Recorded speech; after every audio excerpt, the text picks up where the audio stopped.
Today on the CEO Barbecue, we're going to Ontario as well as Quebec, where we're going to be looking at a couple of copper development projects together with Guy Labelle, the new CEO of XXIX Metal Corp. If you want a bullet point summary of this conversation and all the other CEO barbecues in your inbox once a week, go to researchtalks.com and subscribe to our free newsletter. Now, the company you're about to hear from has paid us for the production of this video, which means that this is not research, it's an advertisement, and you should treat it as such. However, I do personally own shares of this company, so I am to be considered biased. Research is conducted by reading the company's official filings, which you can find on setterplus.ca. And please only watch this if you absolutely know what you're doing. This interview is intended only for experienced junior mining speculators, because mineral exploration, development, and mining is a very tough business where failure is the norm and should be the expectation. This is going to be a conversation that is general and impersonal in nature, containing forward-looking statements. I am not a licensed financial advisor, and my business sells content-producing services, which also makes me biased in multiple ways. So before continuing on, please talk to an independent investment advisor with a good long-term track record, because your capital might be at risk. If you're not 100% sure you understand 100% of the disclaimers I just showed you, please go to the last section of this video and do not consume this content unless you fully understand and agree with everything said therein. That all said, XXIX is, well, first of all, I feel like I should explain the name here, but this is, so XXIX is the Roman number for 29, which is also the atomic number for copper. So that's where the name, that's what it stands for, it's copper. But so XXIX is listed as, XXIX on the TSXV, where over the last 3 months, the average volume has been about 112,000 shares. The stock's 52-week high is 15 cents and its 52-week low is 8 cents. With a market cap of 28.5 million Canadian dollars and 259 million shares outstanding, today this is an 11-cent stock with a 50 and a 200-day moving average at respectively 10.8 and 11.5 cents. So it's currently trading in between those two moving averages. There are 7.8 million warrants with an average exercise price of 32 cents and 10.3 million options at 22 cents, as well as some RSUs on top, bringing the number of fully diluted shares to just under 350 million.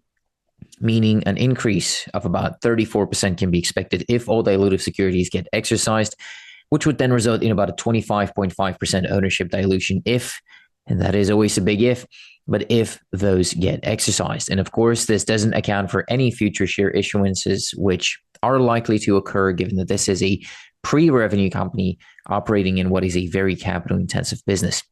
Talking about financials, I'll move on to look at the financial statement, the latest of which shows us the numbers as of January 31st, 2025, which is when the asset side of the balance sheet held about $7 million in current assets. 3.5 million of that was cash. Another $500,000 was registered as restricted cash. About $1.5 million was in account receivables. And then about 1.4 million was at the time in the form of investments, which is mainly in the shares of baseload energy. So it depends on how you market them, but mark to market today, that would be worth about $1,450,000 roughly. Again, baseload energy, that's another one of the OR group companies, which XXIX is as well. Now, there was no long-term debt at the time on the January balance sheet, so the liabilities are comprised of only current liabilities for a total of $2.6 million, split almost halfway in a $1.4 million in asset retirement obligation, and then there's a $1.2 million in account payables. Moving on to the P&L for the 3 months that ended on January 31st, XXIX recorded just over $13.6 million in total expenses. Almost all of that was there's about 80 grand of share-based payments and amortizations combined, which is a non-cash expense. So it's a non-out-of-pocket expense. But the biggest chunk of that spent, so almost $13.1 million of the $13.6 million was the exploration expense. Although that is related to the acquisition of the Thierry project, which XXIX closed in November of last year. That's a news release that you can go and have a look at to better understand this. All in all, that leaves us with a total out-of-pocket G&A of about $450,000 for the 3-month period, which ended on, again, January 31st. This is an average of about 150,000 Canadian dollars per month for that specific quarter. About 56% of that was used for consulting, wages, management fees, and professional fees combined. And then about 42% was used for transfer agent, filing fees, shareholder communications, and travel, again, combined. Now, this is where I usually provide the exploration to administration ratio, which it would be heavily off base here because of the acquisition of Thierry. So I'd recommend you pay attention to the next financial statement, pay attention to when that's published so you can calculate that for yourself. And as always, official filings can and should be found only on setterplus.ca. That all said, enough accounting, at least for the next couple of hours, because again, we're going to Canada, specifically two places at the same time, although more in the former than the latter, but that being Quebec and Ontario.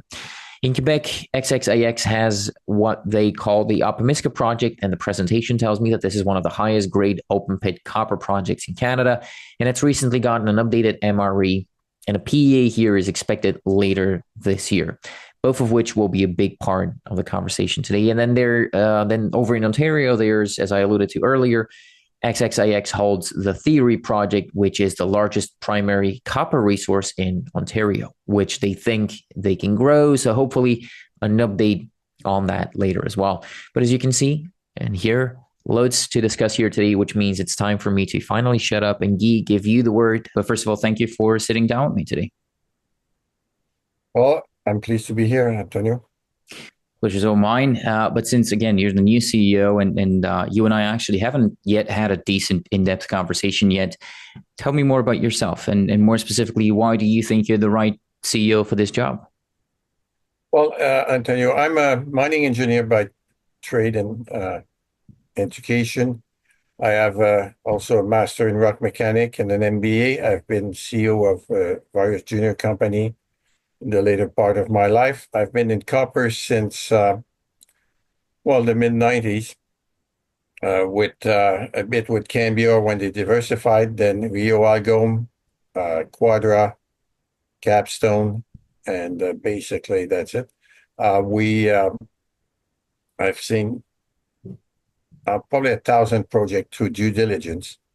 And believe it or not, when I was a student at Laval University, I worked as an intern at Opemiska. And, and the opportunity to go back there and make a difference really applied to me. That's quite a coincidence there because I've had copper colored hair since the mid-90s. Is this currently your only job, though? Is this your main focus and only job? That's the only job. Okay. I have two boards, and one is with Kentavar, the other one with Serious Resources. Right. Kentavar is the private company related to. We'll touch upon that later on as well. I think. Yeah. Why keep working though? I mean, you've had a decently long career in mining by the sound of it. Do you have to keep working? What's really driving you for this specific role? First of all, I like working. Okay, my golf game is not good at all, and I have fun waking up in the morning and do this. So what would you say is driving you here? I mean, I mentioned and you touched upon that decently long career that you've had in mining, but in that career, have you personally made money for shareholders before, or have you been part of a team that did that? Yes, at Quadra Mining, we launched the company. I was, I think, employee number 7 at the beginning. We launched the company at $100 million, more or less, and we sold it 8 years later for $3.5 billion, plus the debt that was on it. So, and in 8 years, that was great. Most of the other places we ended up being bought out. I mean, Rio Algom was bought out. I went to Golden Queen, we were bought out. I did some. I was sent at Aquila to put the project back on track, and within 6 months we had a bid. So that's that's what happened. Why join XXIX now though? I mean, why join the company at this specific point in the asset's life if you've already known about the project for a while? Why now? Well, first of all, you know that I knew it for much longer. I mean, there was a point in time where I made a list of three projects that I like. One was the restart of uh, Minto in the Yukon. The other one was General Mining, the Marathon Copper PGE in Ontario. And the third one on my list was Opemiska at the time where Power Ore didn't even have the option. Hmm. And basically, I had a chance to go to Minto. However, private equity made a move on us. Uh, General Mining is now, I think, the feasibility is done. I think they're looking at banking and startup.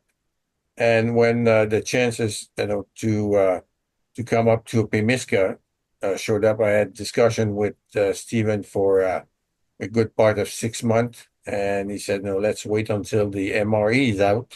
That was the 24 MRE, and as soon as they publish it, we start talking seriously about Guy Labelle taking over and moving this project into the next phase of the technical part. Hmm.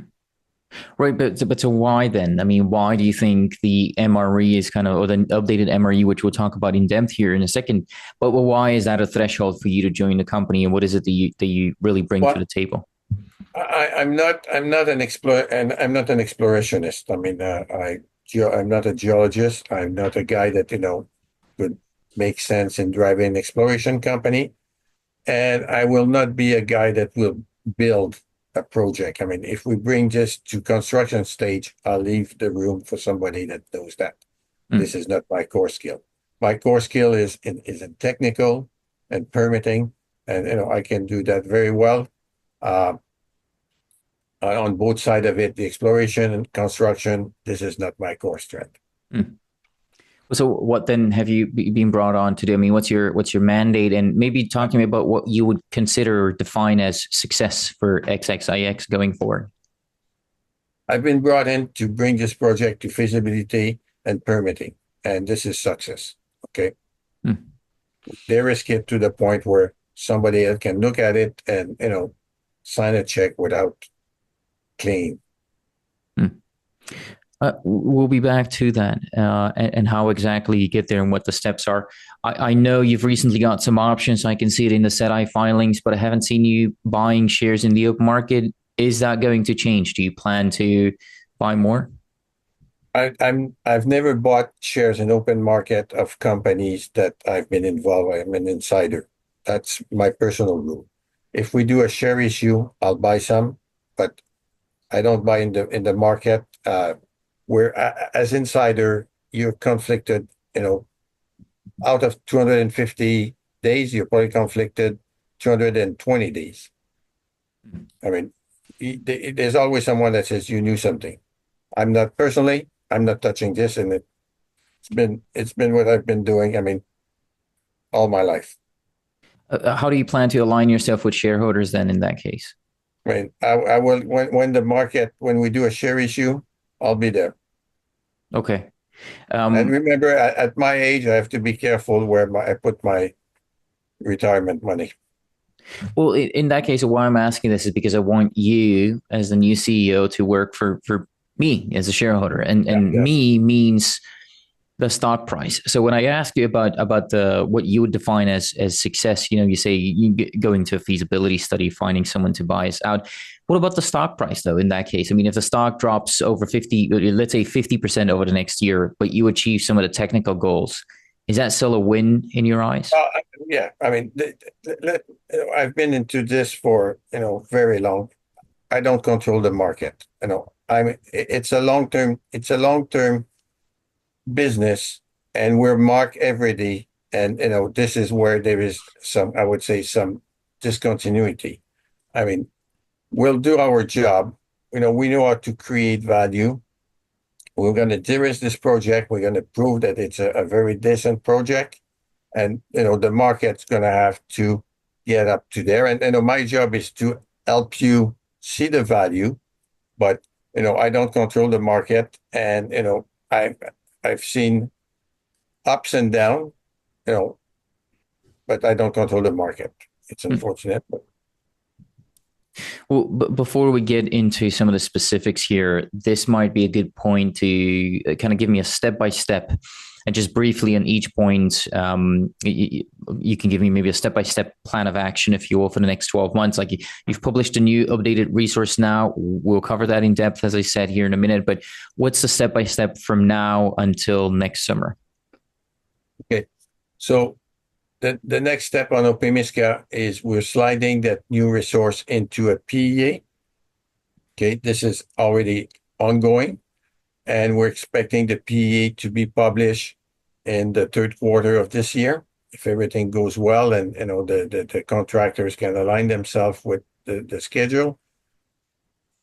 We will drill at Opemiska, but probably not necessarily within the pit, but on the Cook project.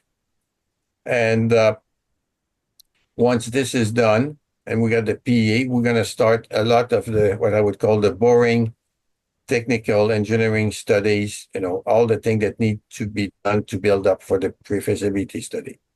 That's Opemiska for the next 12 months. At Thierry, we're going this summer with the geology crew, everybody going on the ground for it's between, I guess, 3 weeks and a month. They will do some basic prospecting and also looking at some locating all the old drill hole color to make sure that we got the right color coordinate for the compilation of the work of the geology and all the data that have been gathered over there. And after that, we would like to prove up a concept, and we can talk about this later, but that might involve some drilling. Depending on the funds that we have, it could be a very extensive drilling. It depends on the fund and the success, and also maybe some geophysics to support it. How much money is all that work going to cost you? Okay, to drill at Opemiska on Cook, it's probably going to be very close to $1 million Canadian. To get to the PEA, considering that the MRE is done, we're probably talking 300,000 to 400,000 Canadian. The drilling at Thierry, it's going to depend on the extent of the program we want to do. If it's a short program, it's not very much. But if we were to have success, prove the concept, then I think we can go through $3 million plus very quickly. How much money do you have right now? We got $5 million hard cash in the bank, plus about $1.4 million in shares of base load that we're keeping. No capital raised then before you've actually done these steps, or how do you see capital raising from here on out? The capital raise will be done opportunistically. Okay, I'm not going to burn through the last dollar. Stephen, this is not his way of operating. We have the same view on this. If something come along and it's good, we're going to take it. What does that mean in terms of maybe seasonality and timing? Like, when do you think is the right time to be raising capital for a copper project? I mean, if we find if someone wants to give you money, it's always the right time. You don't go bankrupt with too much money. The point is, this is the summer coming up in Canada. It's usually a much drier time. So we're going to be ready to act probably on the return after Labor Day in September. But, if someone picks up the phone and call us, we'll listen. Why I'm asking you that is because of the reaction in the stock price to that updated MRE, and really just in general. I mean, you have that plan. You have what you call the largest primary copper deposit in Ontario. You also have what you call one of the highest grade open pit copper projects in Canada on the Quebec side of things with Opemiska. Yet again, XXIX is a $27 million market cap company with now a 3-year chart that goes from upper left to lower right. How come? What do you think the market maybe is not understanding or not believing here, and how do you change it? Yeah, well, I think the market is not believing that Opemiska is for real. I guess that's when we discuss it internally. I think that we need to prove them wrong, and I think we're the right track to do this with the new resource. I mean, it's a game changer. I mean, we're gonna have to show the market, what this brings to the project. It's a very lower strip, lower cost, smaller pit.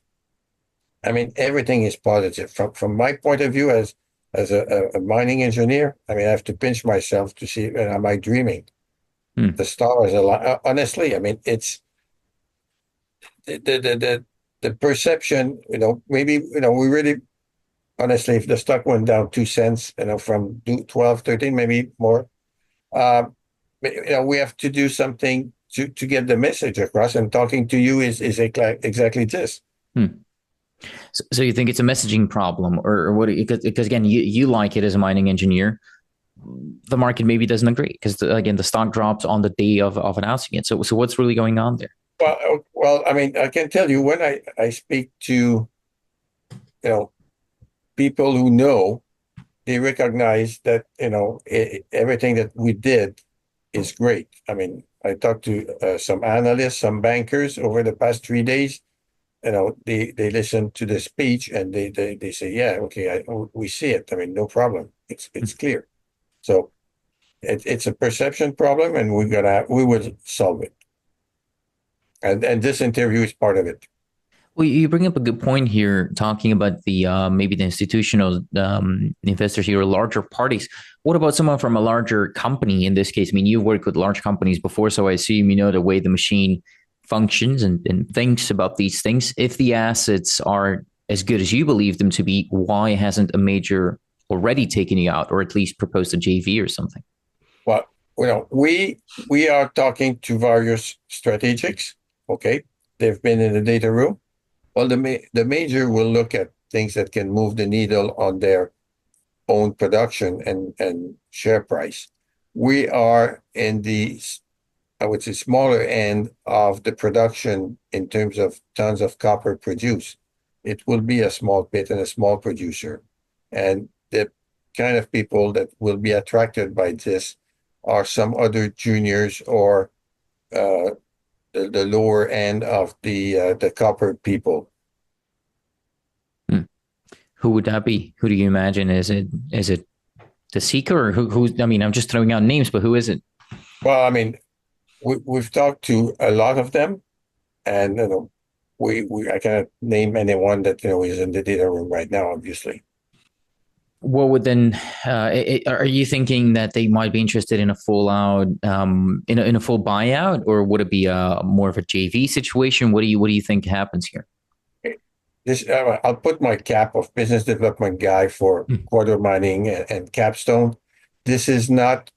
This is not. Opemiska is not of the size that can be joint venture.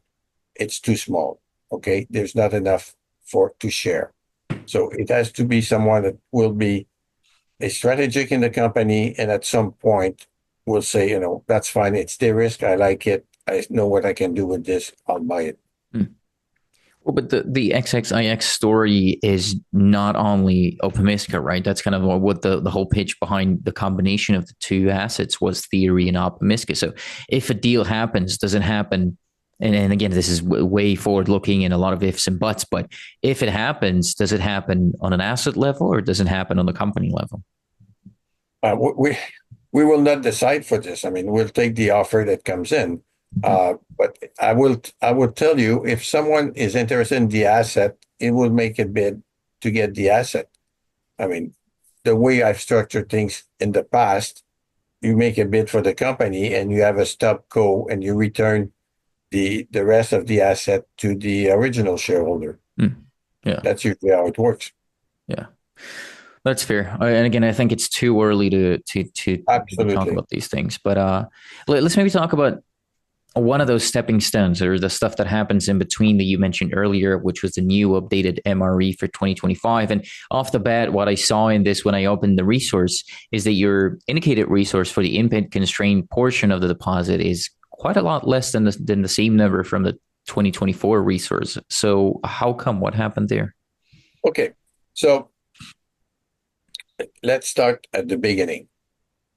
When we look at the 24 MRE and we tried to put a pit through it, it was difficult because in between the high grade zone, there was no model. And if there's no model, basically the algorithm takes it as waste. And very quickly, it stops driving a pit down because we reached the economical limit. Now, looking at the core, talking with Charles and Denis, we knew that there was material in between the high grade veins and zone.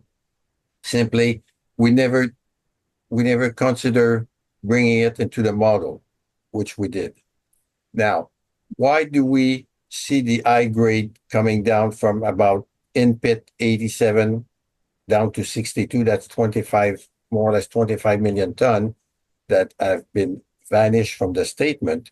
It's because the new resource pit in 25 has been done on parameters that are more conservative and much closer to the parameters that will be used in a PEA than what were used last year for the resource statement. And I will give you one example. In 24, the mining cost that was assumed for the open pit was $2.50 Canadian. This year, we used $3 US. That's almost a 60% increase in the mining cost. And I will tell you from experience, the odds are that we're going to mine closer to $3 US than $2.50 Canadian. Nobody, there's the huge open pits that do more than 200,000 tons of material moved per day might be able to reach 250 Canadian as an operating cost. Mm-hmm. Okay, so that's one of the main driver, more conservative assumption to make the pit. Now, the 25 million ton is not lost. It's simply below the pit floor. You change the economic along the way of the mine life, and we're coming down. It's still there. It's just below. Mm. Well, you said that you were brought on to bring this to a feasibility, and so I'm assuming you obviously go through pre-feasibility, so PFS first, but inferred won't do for a PFS, right? So shouldn't you convert those in the meantime, or do you not think a PFS would even make sense anytime soon? Yes. Okay. The inferred, it's all the stock work that is in the inferred right now. Mm-hmm. Okay. It will be brought up one category when we have to do a little tweaking on our 3D rendering of all the openings at Opemiska. Mm-hmm.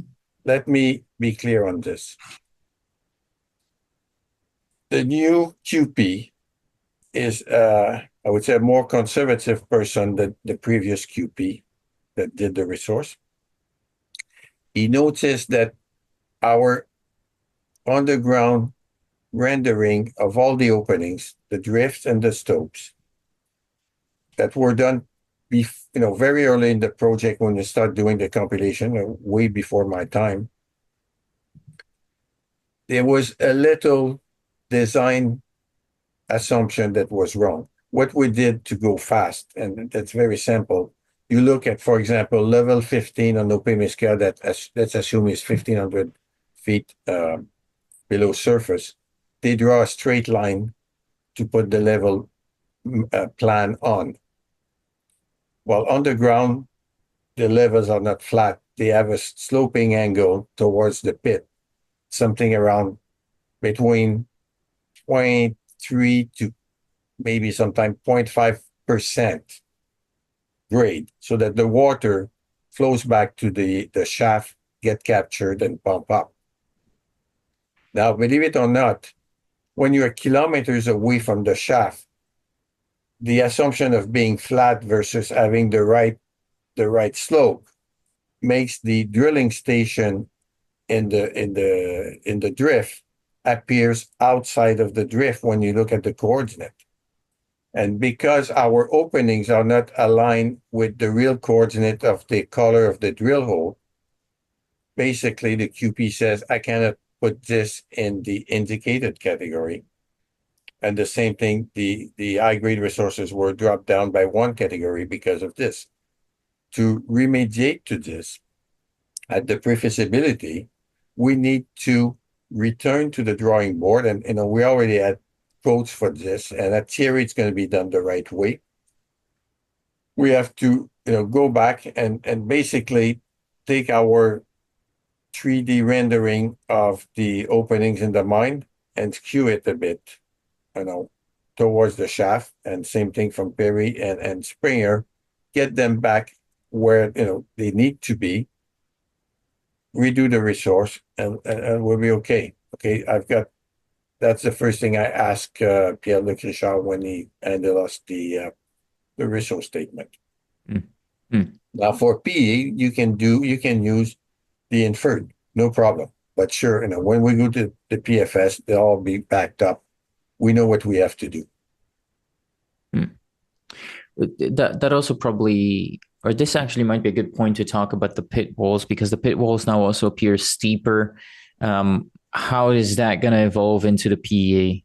Okay, so the pit walls now are steeper, and the reason for this is that that there is a glory hole at Opemiska. At some point in the 1980s, they drilled from surface to an open stope on the 3rd level, and that open stope was going right down to the 5th level, and basically they dropped millions of tons underground from surface to get some kind of low-cost ore. And this opening is still there after 40 years, and the walls are vertical. Given my background as a geotechnical engineer, I can make a case that 45-degree is not the right angle for the pit. So I convinced the QP, the mining QP, that we could use a steeper wall. Is the rock competent enough to carry that steeper wall, though? The rock is competent. It's been hanging almost vertical for the past 40 years on a depth of probably over right now, probably over it's. We did a sonar survey this winter to look at the wall of the glory hole. When there was ice on the water, we could put instrumentation in the water and measure the where the walls were. It's plug at 63 meter, but it's almost vertical from 0 to 63 meter in depth. So we got a big face at almost, I would say, 80-degree, standing for 40 years, and actually it's probably going deeper. It's old muck that is sticking at the bottom.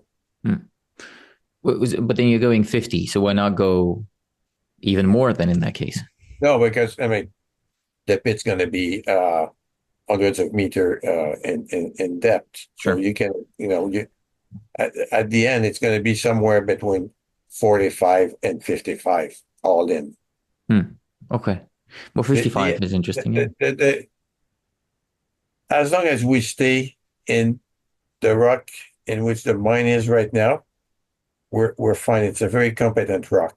But essentially what it does is it makes your pit smaller, right? And so when I saw that, I thought, I'm the kind of guy who I always look for the unhappy happenings. And so when I saw it, I was like, does it have something to do with the town of Chapin? Because I know that the pit, on the previous design, it went over the town. Now it's going to be smaller.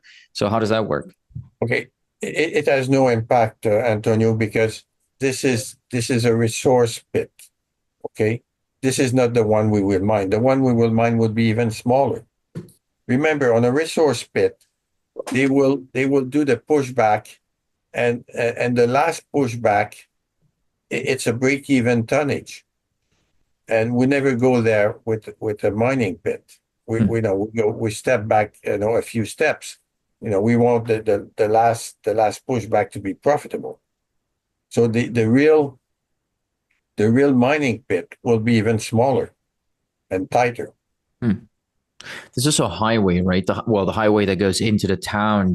When I look at some of the older images, and kind of envision a pit there, you would have had to move the highway. Is it looking like you're going to have to move the highway now, or do you think you can do it out? I would. We're not there yet, okay? But Sure. my view is that the highway is very close to where the mine's going to be, and as a mining operator, I would prefer the highway to be moved ahead of mining. Okay. Okay. Well, I have a social question about Chappé as well, or a couple of those. So I do want to ask you how you'll be dealing with that in a couple of minutes here. But I do have a few more technical questions before you do that. You've now also lowered the strip ratio on the starter pit. I know that the strip ratio before was kind of a challenge. What do you think is the highest strip ratio that this grade and potential mine profile can carry, though? I mean, does the project still work at a 4 or a 5? First of all, the strip ratio is not a design variable. You get it by default. Okay. So I don't design for it with a strip ratio in mind. I'm trying to make the maximum profit, and we stop when we get the profit that we want. Right now, the old 24 resource strip ratio, if you wish, was probably around 8. Right now, the resource strip ratio is probably around 4. The PEA strip ratio will probably have a 3 handle. Now, when we will put a real mine into it, depending where the economics are and the margin, the strip ratio will vary. My view is that going over 5 is probably bad, and not worth doing. But we don't design for strip ratio. You take what you want. I mean, if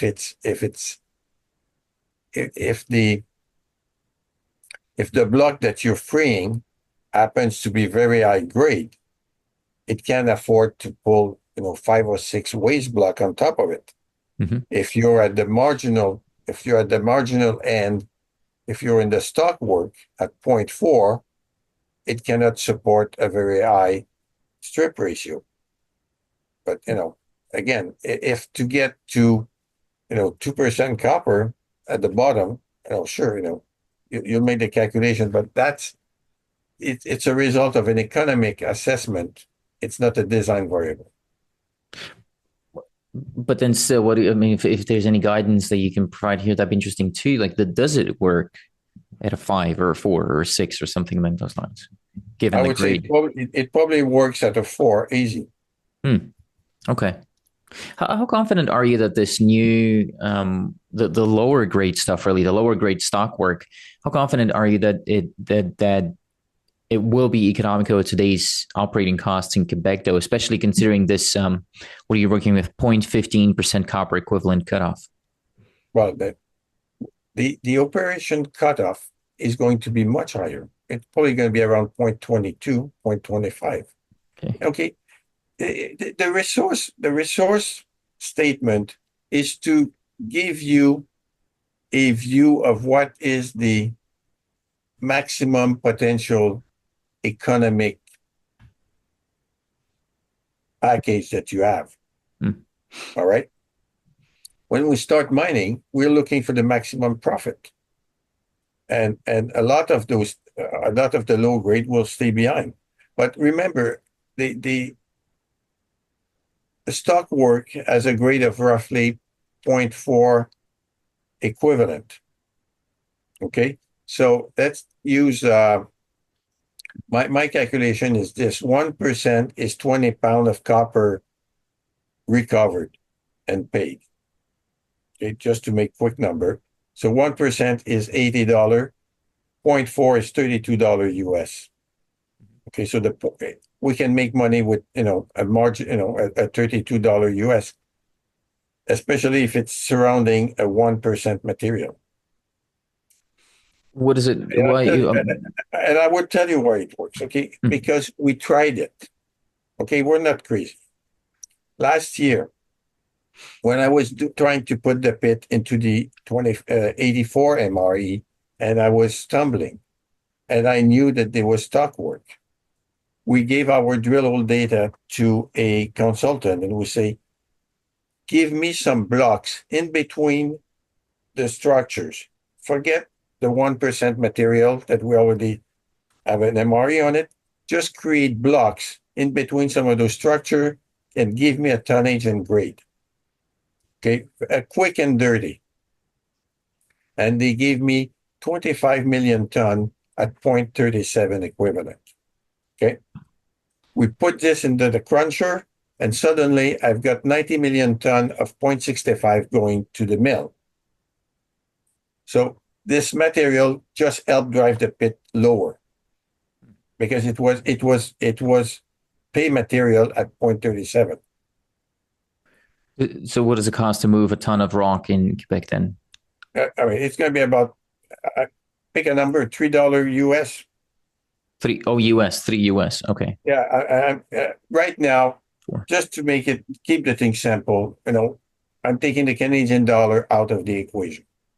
So we got revenue in US, cost in US. It's always going to be better in Canadian because a lot of my CapEx and OpEx will be in Canadian. But just trying to keep the thing in my head much simpler. Right. Okay. And then you said it's 20 pounds. 20 it's 1%. Yeah, 20 pounds, so 1%. That makes sense. 0.4 is $32 US. Right. With the stockworks too, though, that assumes that the stockwork has continuity and scale, right? Why do you think that's going to be the case? It is. Can I show you a picture? Please do. Okay, so to the left, this is what the MRE 24 was giving us. And the challenge was to bring an open pit. This is like a cross-section in the Springer end of the ore body. Now, to the right is what happens when you put 30 meters of buffer on either side of those structures. All this is now mineralized, a bit, at a lower grade, but it is. And that's much easier. You can see that, you can put a pit through this much easily. And we did like I said, we did some tests last year. We knew what we had to do. The problem is if you want to bring the stockwork into the MRE, you have to redo the whole MRE. The same person has to redo the whole MRE. You cannot have two QPs on the same project.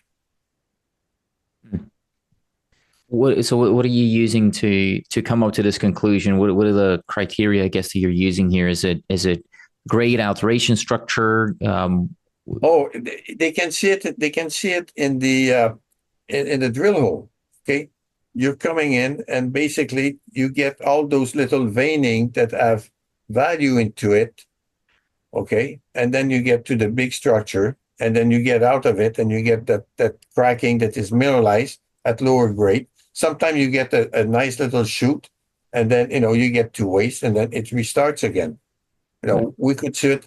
We could see it in the drill hole. We can see it on the field, and it exists. Would you have to go even tighter spacing, or how tight would the spacing have to be in order to upgrade these? We're probably going to be. We probably will need some tighter spacing across the whole pit. Remember that we're using the historical data, and there is a lot of drilling in the historical drilling. Mm-hmm. I will take up, the recommendation of the QP when it's time to do the approach to pre-feasibility. We'll put drill hole where we need to put drill holes. I know that some of it will be needed for sure. I don't think much. What you're showing me here, how consistent is that in terms of orientation or fabric or whatever it might be? I mean, are they chaotic or are they consistent? How do you look at that? It is consistent, okay? When it's a structural mineralization, okay? So the high grade zone are structures. They're cracks that have been wet by the juice, the mineralized juice, okay? And then it pushed into the sidewalls and then, basically make micro cracks for a while and some secondary cracks and so on. And then it stops Mm-hmm.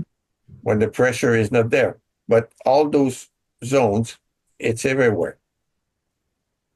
So, and then for you, that grade would fall. You said 0.22, probably, again, if we're looking, that would be the maybe more realistic, but would those ranges be? So 0.22 to what, zero point 0.4, or how do you see it? Well, right now at 0.15, the cutoff is equivalent, if I remember the QP, to about $12 US. It's the actual cost of moving a ton out and sending it to the mill, depending on the size of the truck. I mean, we're putting the carts ahead of the horses right now. Sure. There'll be a PEA, there'll be some engineering work done on the costing of the mining equipment. Depends on the mining equipment you use and all that stuff. I mean, it will be done. What I can tell you is that we did a lot of scoping last summer, and we knew that when you put 25 million tons of 0.37 into the mix, I was getting almost 100 million ton to the mill. So I'm not telling you this is what the PE will tell us, but this is where we're going. Hmm. I know I'd be very disappointed if I don't get 90 to 110 now that I have 140 Yeah. tons in the pit. Why We're I'm not going to asking, take it all, but we're going to take a good chunk of them. why I'm asking, or kind of staying on the topic of grade for the stockworks here, is because I'm thinking, how susceptible is this thing to inflation? Like, if mining costs in the region go up by, I don't know, 10%, does it still work? And how much margin for error is there really at these grades? The 1% material is driving everything. Okay, it's there. What happened is that when you're trying to take the 1% and you assume that everything else is waste, this is where you kill the project. Like I said, the point 41, stockwork is worth $32, and it can carry easily. $3 US mining, to me, right now in Quebec, is a good number. And if we get bigger truck, it might be a little bit lower. They'll do their detail with detail engineering. It's a PEA, but they'll do the engineering work that needs to be done to cost it. Yeah. Yeah. I also see that silver is included in this new MRE, and so that's only one part of the equation that you're talking about here. Great, but metallurgy is as well. So when I see that silver is included in this new MRE, have you ran the met work on it to be able to confidently say that you'll recover enough of it as well as the gold for them to be a credit instead of a penalty? There's no penalty for silver. The worst thing that can happen is they don't pay you for it. But they were recovering silver before. When I say penalty, and really what I'm talking about is not a smelter penalty. I'm thinking more like it costs you more to get rid of the silver than what the silver actually delivers. So net resulting in almost the same effect as a penalty. No, the silver will float with the copper and the gold, and basically it's being dragged into the thing. I mean, don't worry about the silver. It doesn't make too much money. I would say that at best it's going to be about $1 million, maybe $1.5 million per year type of thing. Mm. It's part of the deal. It was there before. Well, it's not going to cost you money. That's what I'm after here. No, Essentially, wondering is it going to it's cost you not money? costing So me money. Don't yeah. worry. Well, that's true for all pressure. I mean, that's also true for gold. Like the gold is not in the pyrite. Is it refractory or what is it? No, No. Okay. the gold will float with the copper. Okay. Being, it's being dragged with it. And that's well, what about potential variability of the mineralogy here, though? I mean, you're now including again the stockwork stuff in here, so you deal with the chalco and the stockwork in one operation. Could having to mix the vein houses stuff with the disseminated or alteration halos affect recovery rates to a degree that it makes it a challenge for profitability, or how do you see that? Okay, we haven't done any kind of metallurgical test on the stockwork, and the old timers were not mining the stockwork per se. However, when they blast the surface pillar in the glory hole, they were getting a lot of the stockwork. Mm-hmm. Okay, and they processed it. We don't anticipate any issue. The the recovery of lower grade is usually lower than the recovery of higher grade. Okay, so that's the only effect. Right. Okay. Okay, we'll get there in time at the PFS. What's your main challenge right now then? I mean, what's your main unanswered question here with Opemiska specifically before we move on to theory? I'll be curious to know what is the real value of it. I think there is a mine. I have no real issue with this. I mean, we will with the PEA, we will be able to engage with the town. We are, you know, we are engaging with them for the past year. You know, every time that I go to Chapet, I meet with the mayor. About 3, 4 times a year, we have a formal discussion with we call it the consultation table, and there is one next week. Uh, it is important, you know, they support us, and it was kind of a blank check. You know, I would say a leap of faith. They say they support mining in within the limit of the municipality if it's done with, you know, responsibility and it would respect the value of the citizen, which, you know, it's fine by me. But when they say that, they didn't know what the project was. Okay, and they will know the moment that I can put a P in front of them, some engineering report signed by an independent engineer. I will say, okay, this is what we have in mind. This is one project within an infinity of projects that are between two bookends of what's doable and what's profitable. And basically, let's have a discussion. Hmm. Okay. And this is what it doesn't it doesn't prevent me from sleeping at night, but you know, there will be no mine if we don't have the social acceptance, no matter how profitable it is. What what do you think? I think I've asked Charles before you about this, and I've asked Stephen as well. How do you think about having to move houses? I mean, if that is a necessity in the end, is it actually doable? And is that the preferred option for you? I'll be let's be clear on one thing.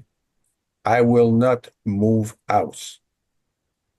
You know, if anything, if we have to displace person, we will buy their house and we will give them a new house in a new neighborhood. But physically moving a house, I will stay away from this. Okay. Yeah. Well, when I was actually not even thinking about physically having to move a house, I was actually thinking about buying the house or giving them a new house at the other end of town. Is that doable? I mean, is there receptiveness when you go into the town and talk to people? Where they like, I would sell my house, or are they a little bit more like dead set saying, I grew up here, I'm not moving? First of all, we haven't had any discussion like this. It's way too early. Hmm. We will entertain those kind of discussion in September when we show the material and when we show what, our proposed pit in the PEA. This was, I mean, people will ask you, I've got at least six topics: dust, vibration, noise, light pollution, car traffic when, the shift ends, how do you get, 100 people going to town, where do they exit? And the last one is real estate. Will you buy my house or not? Yeah. And I'm ready for everything. But maybe we can kind of sum up everything that we've gone through here on Opemiska, because you said this resource is a game changer. How or why? Maybe you can kind of shortly sum up in a bullet point overview, if you will. How is this a game changer for XXIX? It's a game changer because we now have more metal in a smaller pit. We know that the stripping ratio will be probably lower than 4. It's going to lower cost. It is going to open up a lot of flexibility in the way that we will develop the mine. And basically, we believe that it would be much more profitable with the mineralization, the stockwork mineralization now included in the calculation than it was before. Having said all of this, or having summed it up, and having spoken about Opemiska so far, is this your favorite of the two projects? Like if you're, gun to your head scenario ahead, you had to choose between Opemiska and Thierry, what do you choose? You're asking a father which kid he wants? Exactly. I mean, I will tell you personally, because of my history with Opemiska, it's Opemiska. Okay? Sure. Just for that reason. Now, there is a potential that Thierry becomes a much larger operation. So I want to show you, that's the MRE pit of 24 in pink. And that's the new, in dark, that's the new profile with the 25. I want to attract your attention on the center part, which is what we call the saddle zone. Now, as you can see in 24, there was no saddle zone. And yet we were talking about it this fall about drilling in the saddle zone. So we already knew from the work we were doing during the summer and the scoping, we knew that this thing would appear. Okay?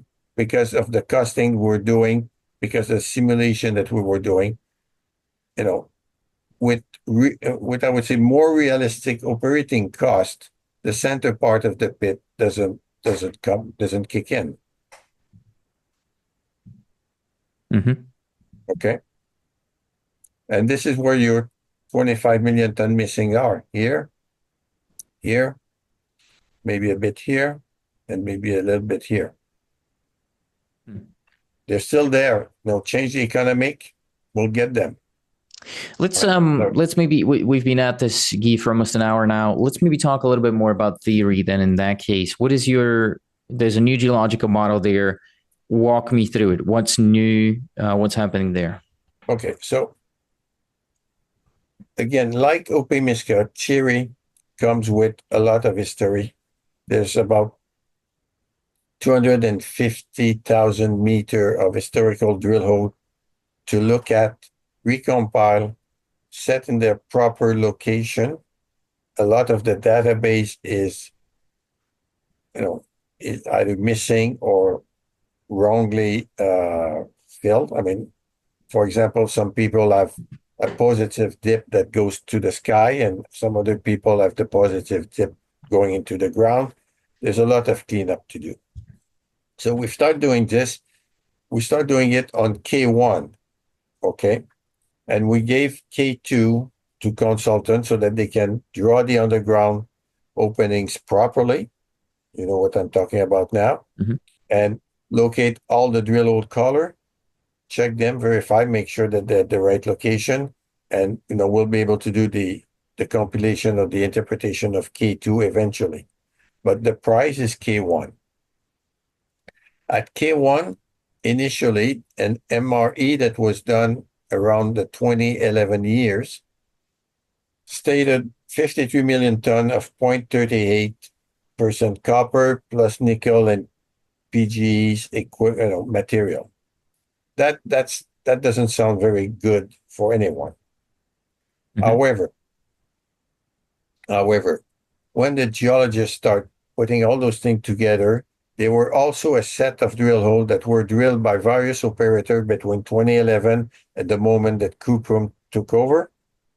And when you put those holes into the mix, what you realize is that the grade, and I'm only talking grade of copper, the grade of copper in the holes below 200 meters, on average, are much higher than the grade of copper above 200 meter, say, which is 0.38.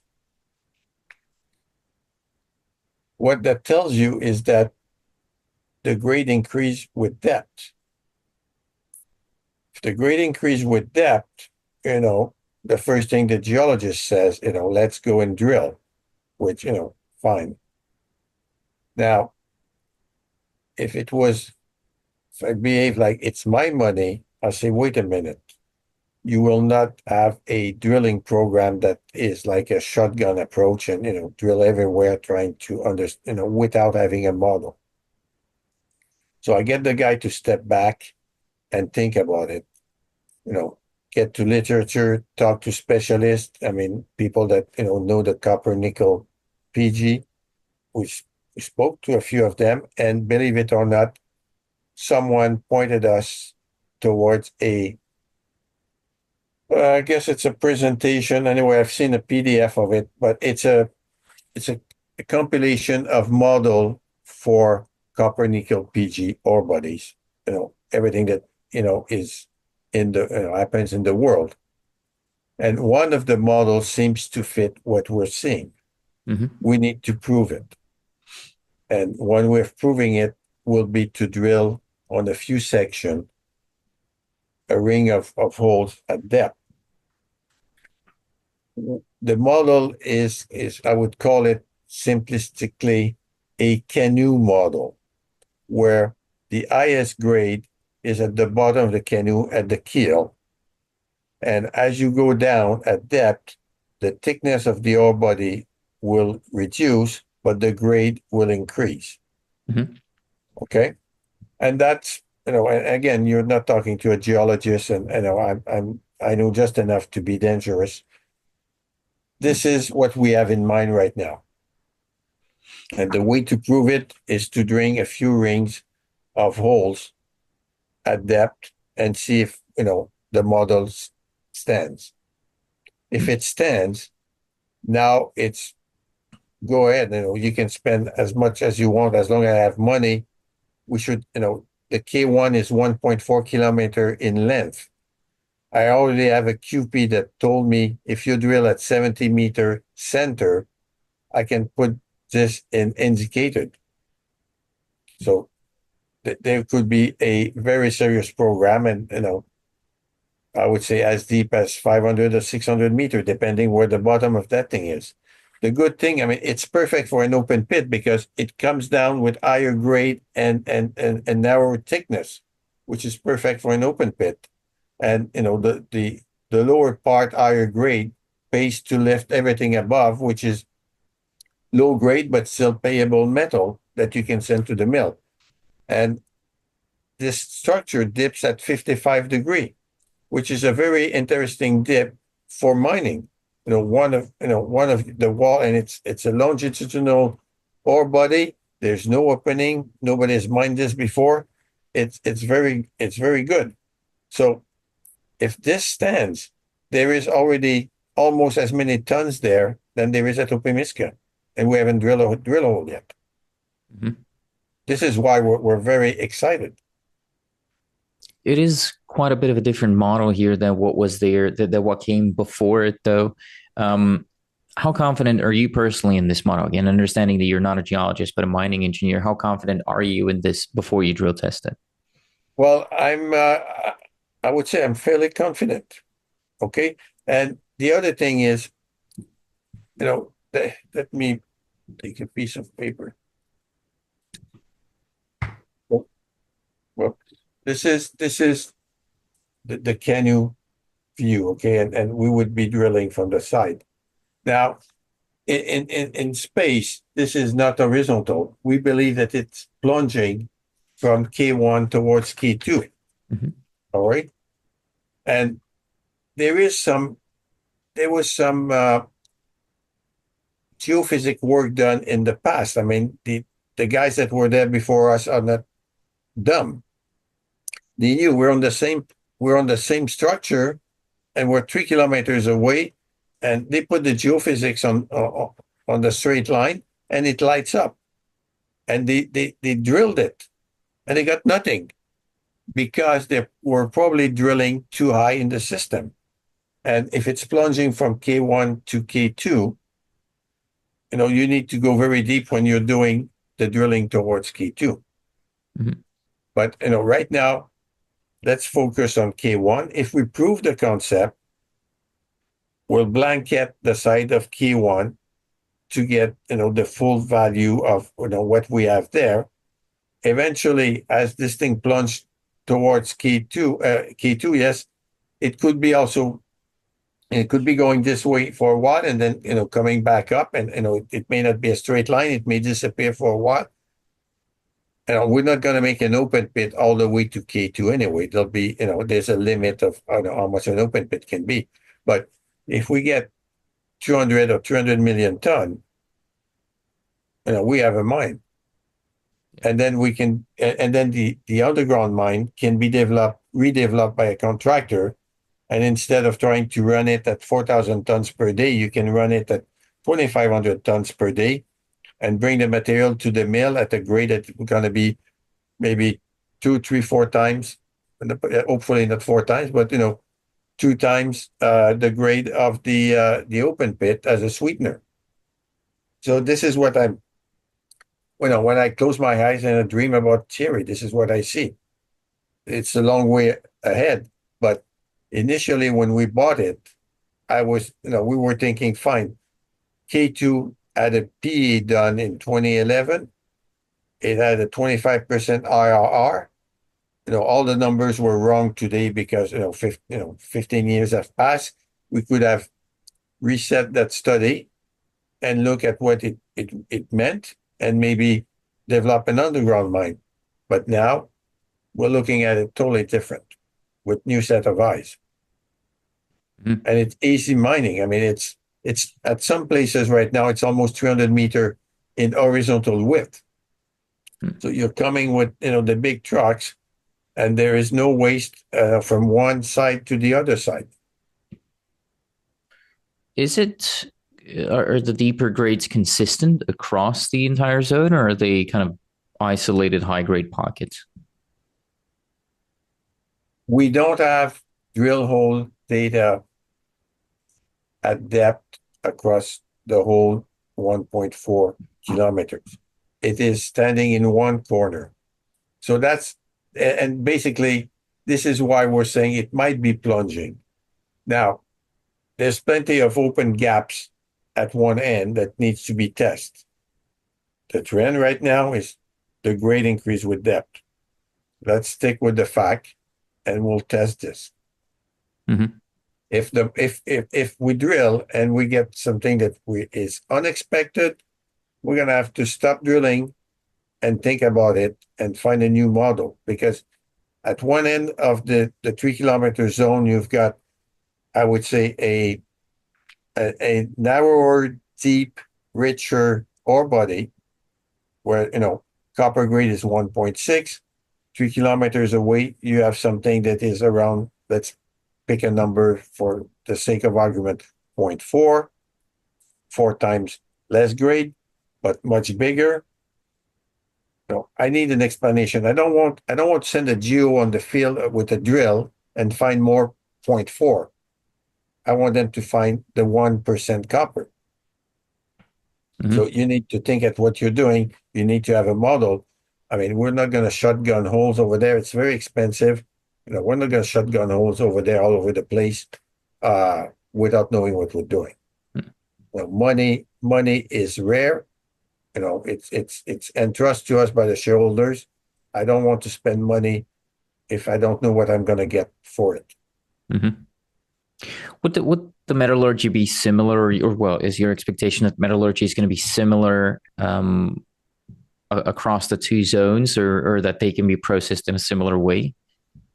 Again, I'm not a metallurgical engineer. What I can tell you is that if the grades are lower, usually recovery is a bit lower. Now, that's a fact. The nickel metallurgy is very difficult, and the previous operator didn't make any kind of nickel concentrate at the time. They operated for 6 years, and as far as I can see, they didn't sell any nickel. Mm-hmm. So Yeah. let's make this fly as a copper mine, a copper PGE mine. And if we can have an economic copper PGE mine, then we can invest in the metallurgy of nickel. Yeah. That's what I wanted to hear more about, the metallurgy, because it is, again, copper, nickel, MPG, so quite a bit different than Opemiska. What is the do you have any comparables to what other people are recovering from similar operations, or how do you look at that?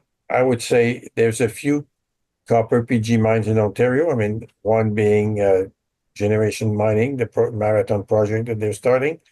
They're much richer on PG. They have, I think, PG grades above 1 grams, and we have PG's grade around a quarter of a gram. Mm-hmm. But our copper grade seems to be higher, so it's not exactly the same. The same. Are we in the same kind of rocks? Again, I cannot tell you. Are we going to get the same metallurgy? At this point, I don't know. The mill at K2 operated for 6 years. They produced copper con with the PGs in it. And by the way, just to tell you how this thing works, I found on the record that they put on the 6 year that UMEX was there, they produced 24,000 ounces of gold. I don't have any gold in my database of the assay database. So when I tell you, you get into an old project and you have to clean all the data and you have to, start thinking differently and based on fact, there is a lot of things that still needs to be done at Thierry. It's 18 months behind Opemiska in terms of development, in terms of thinking, and I'm not yet at the metallurgy stage. Let's first find higher grade at K1 to make sure that we have a project at K1. And then, if we have the higher grade, we can start doing some met test, make sure that, this thing floats and what kind of recovery we have. When do you go back to Thierry? We're going this summer. The geologists, I think we have a group of 4 or 5 people going on site for over 3 weeks. They will, at the beginning, the goal is to walk the site and find some of the colors of drill holes that are wrong in the database. We noticed that some of the color of holes that were drilled from surface don't seem to make sense. And it could be because they enter the coordinate in reverse, or they miss a number or something like this. I mean, it happens all the time. So for quality control, we need to relocate all those drill hole color. So those guys gonna walk in the field. Now, once you have geologists walking in the ground, you leave them with a sample bag and a pickaxe, and a bottle of water, and they'll do prospecting at the same time, I'm sure. Okay. If they find out crops, if they find things that of interest, we'll do that. But basically, I want them to be on the field to understand what we have. Doing it on a computer in an office is one thing. Walking the field, touching the rock, seeing it is much different. And this is why I want the geological brain trust to get on site and see this. At the same time, I mean, some of the technician will look at refurbishing what we have over there in terms of core shack and facilities, so that if and when we do a geophysical program and a drilling program, the home base is ready to operate. Are you going to have to hire more people to do that work, or do you have everyone in-house right now? We have everyone in-house to do what we want to do at Thierry at this point. So you don't see a reason to increase the G&A or anything like that this year? No. Okay. Absolutely not. What about marketing and marketing spend? Talk to me more about your marketing or your idea around marketing. And because at the beginning we talked about how do you plan to help the market recognize the value that you're seeing in here? Marketing, I suppose, is going to be a part of it, communicating to the market. How much money do you spend on it, and what exactly are you planning? Well, we're going to spend certainly a little bit more money to get straight in the face of the investor and the shareholders, because clearly, like what happened in the past week is unfortunate, and we need to get the message out there much better. Okay, and I'll be talking with Stephen. I think we'll run an interview where Stephen and I will discuss the new MRE in much detail to explain to everyone the impact that it has on the valuation, or I would say on the economic of the Opemiska project, because it's a great economic. I mean, it's a game changer, and people didn't pick it up. Yeah, and it's our fault. I mean, really, we'll take the blame for that. What keeps you up at night then in that case? I mean, I understand, Guy, that you're here to present a bullish story, but nothing's really ever perfect. So what is it that still is an unanswered or a risk or something that keeps you up at night?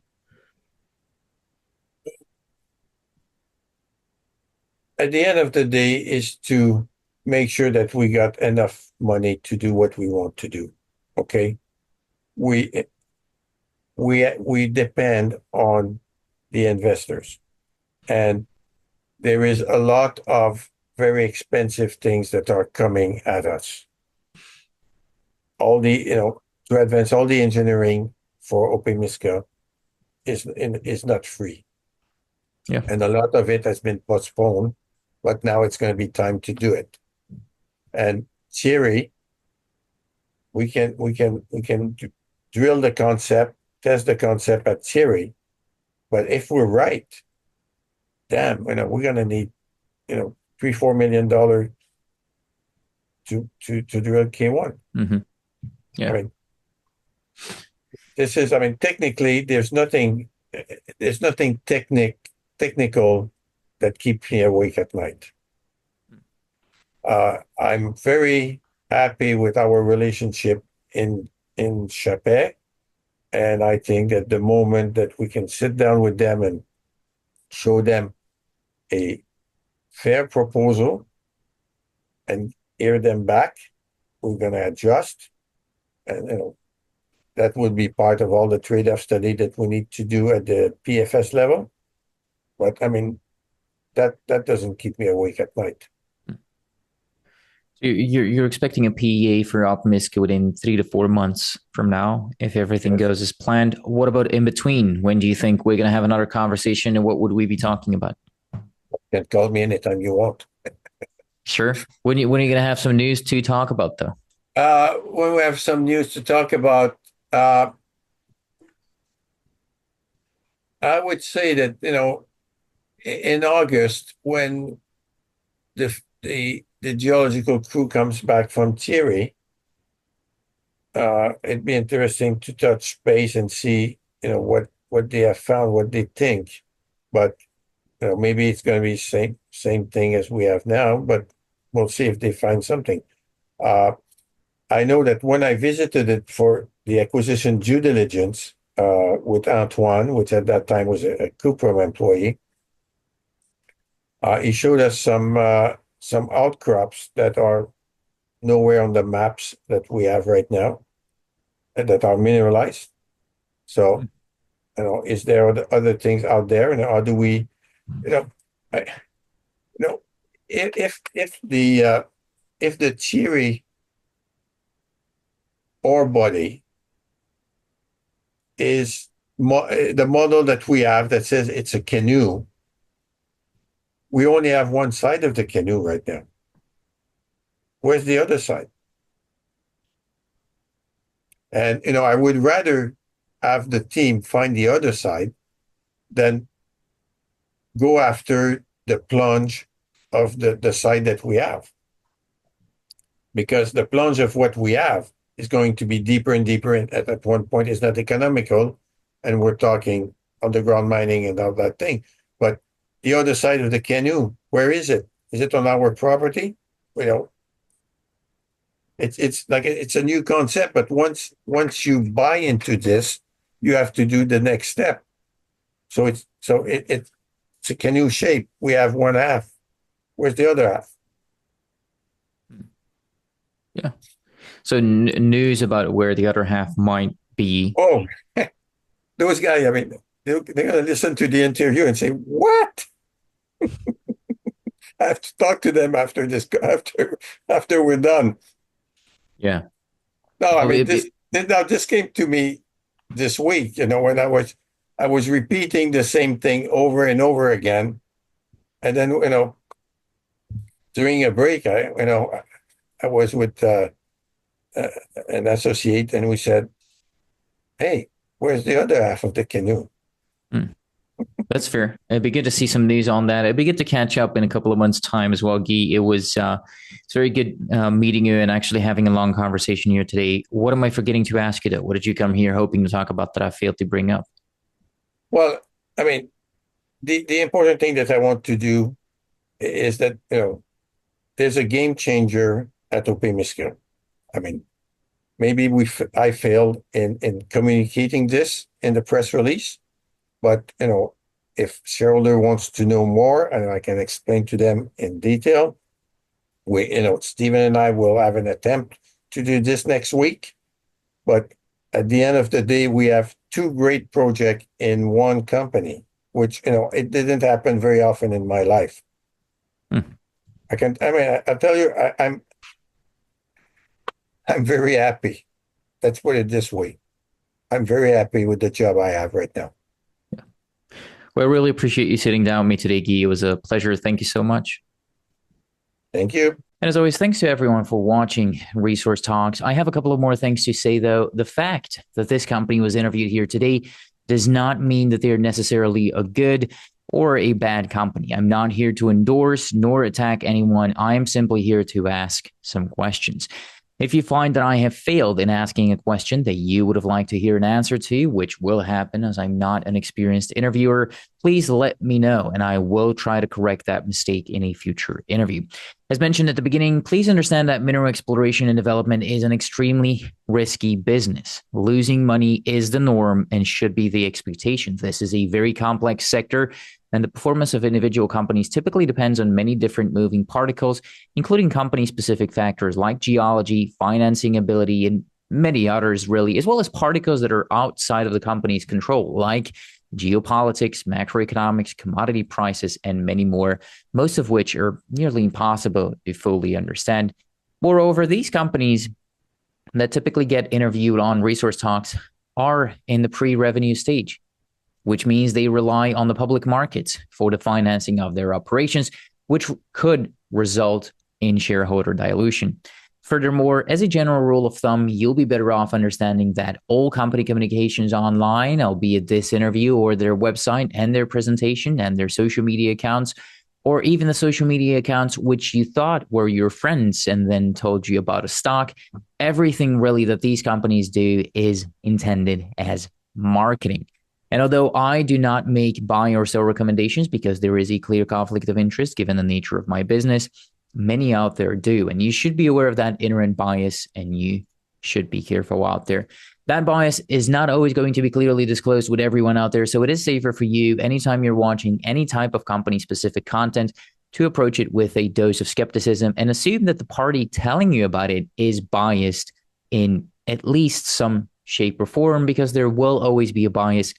Again, albeit clear or not. So always ask yourself what the incentive of your counterparty is and never rely on them regardless of their incentives, but instead double check if what they're saying is true, again, by using setterplus.ca. The fact that I have no idea what I'm doing should already be clear to you at this point. I am not saying this to make jokes or laugh with myself. I just simply do not have a long enough track record of consistent investment profits. So I should, under no circumstances, be considered an authority on anything. Again, although this may sound amusing to you, believe me, it is not amusing and it is not intended as a joke. I'm simply pointing out a fact and warning you not to rely on anything I do or say. Unfortunately, at least to my understanding, nobody out there has any special abilities. The CEOs do not possess any superior knowledge, and they cannot know about what will go up, what will go down, or what will go in circles. Some people even believe that to be rule number one on Wall Street. Nobody really knows. None of us know whether any of the company's activities will result in a success, again, given that we're talking about high-risk activities where most of the times it ends in failure. So unfortunately, try as I may, I won't always catch all red flags or all challenges with the companies. So even if I did ask a few tough questions in here, don't rely on this being all of the tough questions. Again, these are complicated startups with many moving parts, and I am conflicted given the nature of this business. Therefore, I cannot guarantee the quality of anything presented in this video, and you cannot hold me responsible for any losses or damages stemming from the way you decide to use this interview. Viewers, listeners, and readers acknowledge and agree that the information presented herein did not constitute a solicitation or an offer to buy or sell any security or investment or to participate in any trading strategy. Resource Talks and all parties involved in the management of the business strictly disclaim any and all liability for losses and or damages, whether direct, indirect, special, or consequential, or other consequences, however so caused, arising out of any use or reproduction of the content published by Resource Talks or any decision made or action taken in reliance upon it. By consuming this content, all consumers vow to release Resource Talks and all parties involved in the management of the business from all claims, proceedings, or consequences. This is all to say, I know it's a lot of lawyer talk, but this is all to say that you shouldn't blindly trust me or anybody on the internet, and you should do your own research. Once again, social media is meant for entertainment. It is setterplus.ca where you do your research. That's where you'll find the company's official filings, and I encourage you to read and analyze the Management Information Circular, the financial statements, the Management Discussion and Analysis, and whenever available, the NI 43-101 technical documents. If you don't understand everything in those documents, the chances of you losing money are even higher than they normally are in this space. And as mentioned earlier, the chances of even the best analysts in this sector losing money are extremely high, since this is venture capital and it is not for everybody. I'll leave you with one of Charlie Munger's quotes, which I wish I had listened to more often earlier on, which says, quote, "If you don't understand it, don't do it."